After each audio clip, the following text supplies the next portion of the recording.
Hey there guys, how are you today and welcome to a brand new video on Formula Motorsport. So today is going to be a very different type of video, to be fair. Normally I've only really ever talked about Formula 1 on my channel, but today I'm going to talk about Formula E, and I'm going to be previewing Season 5 of Formula E, which starts in December. Now, as a bit of a disclaimer going into this video, I should just say I've never really followed Formula E in the past.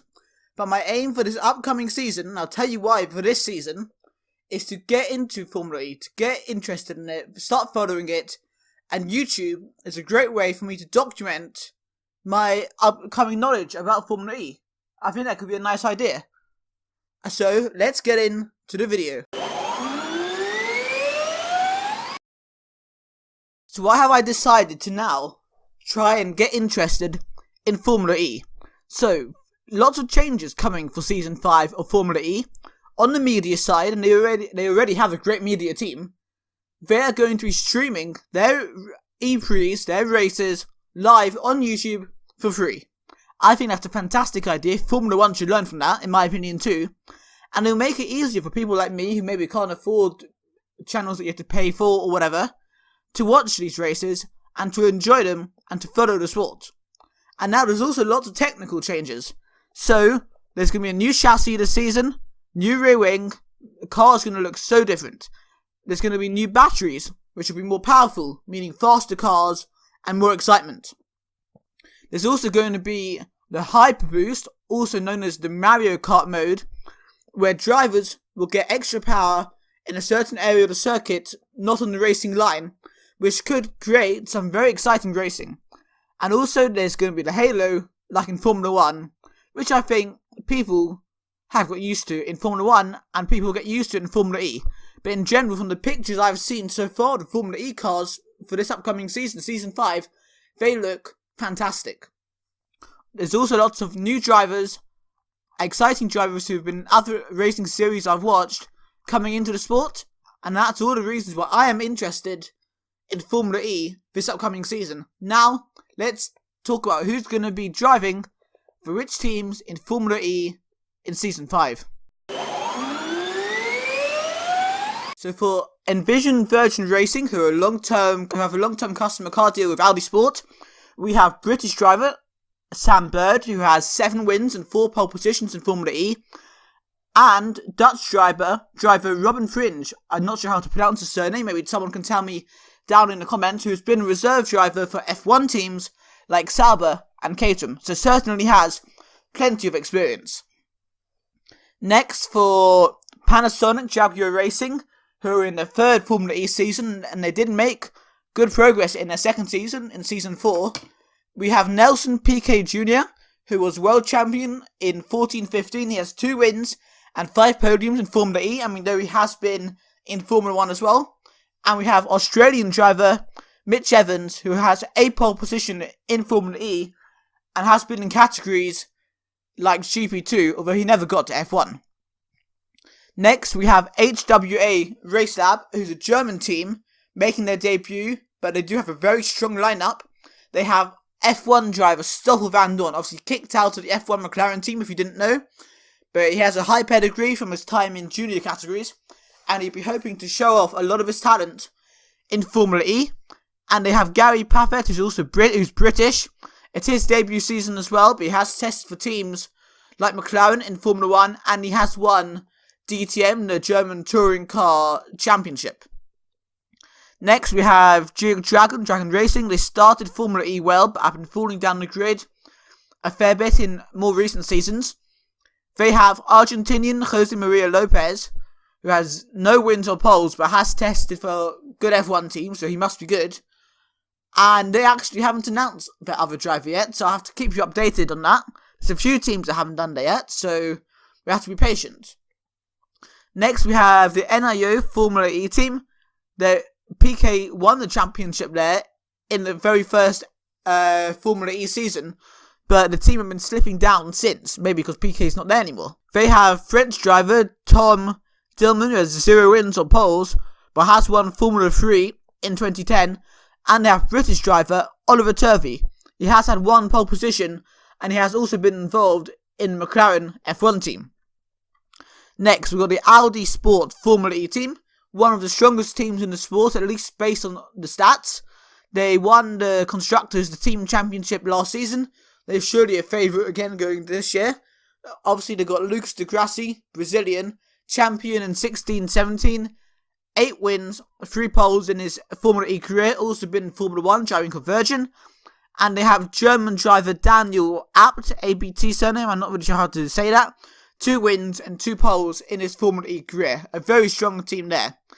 Now, we have the Venturi Formula E team, who have been in the sport in some shape or form since the start, but will be hoping for progress. Susie Wolff, who we know is a lead voice for getting women into Formula 1, is a team boss, and nice to see that.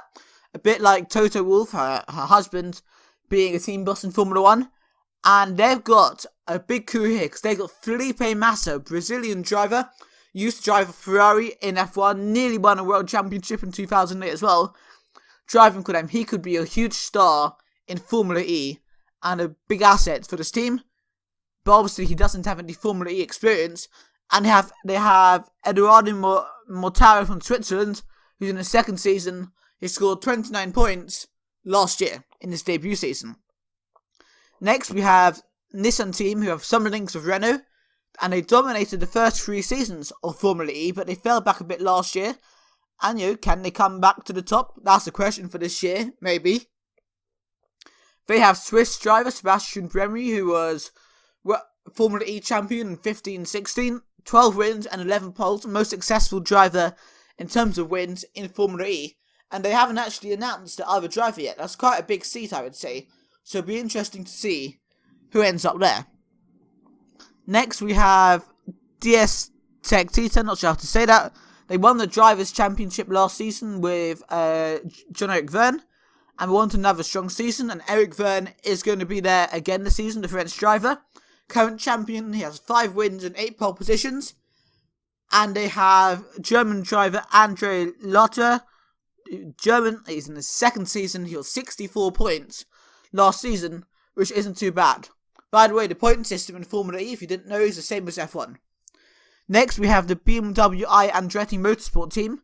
BMW, part of that, is new to the sport, but Andretti isn't, flying the car of power, so it'll be interesting to see how they do. Can they take the team straight to the top? Who knows?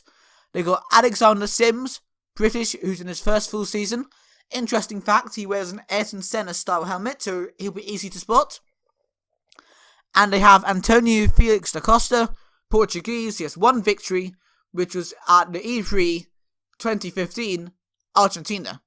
Finally, the 11th team I'm going to be talking about, but not lastly, we have Mahindra Racing, also a MotoGP team, and they've got new drivers and will want to progress. They've got Jerome D'Ambrosio, who's from Belgium, 2 wins and 2 pole positions in his Formula E career. And they have Pascal Wehrlein, ex-Formula 1, ex-DTM, highly rated, first season in Formula E. It'll be interesting to see how he does. So those are the teams and drivers. And now, let's talk about testing. So obviously, as I talk about testing, I think in other motorsports, at least, testing isn't very reliable. I'm not really sure how reliable it is in Formula E. Maybe someone who knows more about the sport can tell me in the comments down below. But this is the final test results, so I'll just read them out to you. First place was Alexander Sims in the BMW I Andretti Motorsport team, followed by current world champion Jean-Eric Vergne.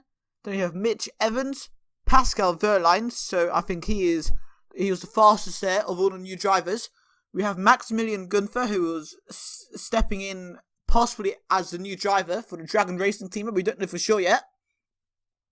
6th place, we have Robin Fringe from Netherlands in the Virgin Racing team. Then we have Gary Paffett, Sam Bird, Piremi, Lucas Di Grassi, Antonio Fuoco, also in the Dragon Racing team, although he isn't confirmed as a driver for the whole season. We have D'Ambrosio, we have Daniel Abt, we have Tom Dillman, we have Oliver Turvey, we have Felipe Massa, who maybe isn't quite used to the cars yet. We have Daniel Duncadella from Spain, who in the HWA Race Lab, so I suppose he was replacing Van Dorn, who still has F1 commitments with McLaren. But obviously Van Dorn will be in the car at the first race. will be interesting to see how Vandoorne does starting a race, having not done any testing. We have Oliver Rowland in the Nissan there. We have Nelson Piquet. We have Andre Lotterer. We have Antonio Felix da Costa. And Eduardo Morata in 22nd. Not sure about the pronunciations there. So that wasn't brilliant. And now let's have a discussion about the racing calendar. So the season will be starting in Saudi Arabia on the 15th of December 2018. That's going to be the only race in 2018 for the season anyway. We then go to Morocco and Marrakesh for that E-Prix on 12th January 2019. We then go to Chile for the Santiago E-Prix on the 26th of January. We then go to the Mexico City E-Prix on the same track, I believe, as the F1 track, 16th February 2019. We then have the Hong Kong E-Prix on 10th of March. We then go to China for the Sanya E-Prix on the 23rd of March. We then go to Italy for the Rome E-Prix on the 13th of April 2019. We then go to the Paris E-Prix on the 27th of April, just before my birthday. We go to the Monaco E-Prix, 11th of May 2019, similar time I assume to the F1 Monaco Grand Prix. We have the Berlin E-Prix in Germany on the 25th of May 2019.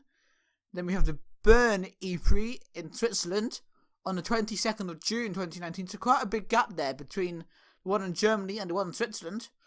And we have two races to round off the season on the 13th and 14th of July 2019 in New York to see who will be Formula E champion. So yeah, guys, tell me first of all, those of you who know about Formula E more than me, which race are you most excited about? Which race should I be most excited about in terms of excitement, in terms of good racing? Tell me in the comments. So obviously now, as we're coming to the end of the video, thank you if you're still watching. You know, I think it's an interesting journey to see how much my knowledge of Formula E can increase. And it'll be interesting at the end of the season, if I do a video reviewing the whole season, will I be able to talk about it as confidently as I can talk about Formula 1 on my channel? That'll be an interesting thing, and I'll be interested, my current subscribers are obviously mostly like Formula 1. Will they get into Formula E because of this? Maybe are you already into Formula E? Tell me in the comments. And any bit of knowledge about Formula E, ever, you can tell me in the comments, tell me on Twitter, or whatever, and so I can incorporate it into my videos. And as for predictions, well, it is obviously hard because we've got new regulations. I don't know much about Formula E, and generally testing is unpredictable. But I'm sure the guys who have been fast in the past, like Pirelli and John O'Verne and Di Grassi, will be fast. But I'm also going to be looking out to see how the Formula F1 drivers like Massa, Verline and Vandoorne will do. And something tells me, especially based on the testing results, that BMW Andretti team are going to be somewhere up there as well. Maybe meaning we're going to have a super exciting season in Formula E. So yeah, guys, that was the end of the video. And probably my next Formula E based video will be sometime after the 15th of December, where I'll be reviewing the E3 that'll be coming from Saudi Arabia. But for now, I will see you guys next time.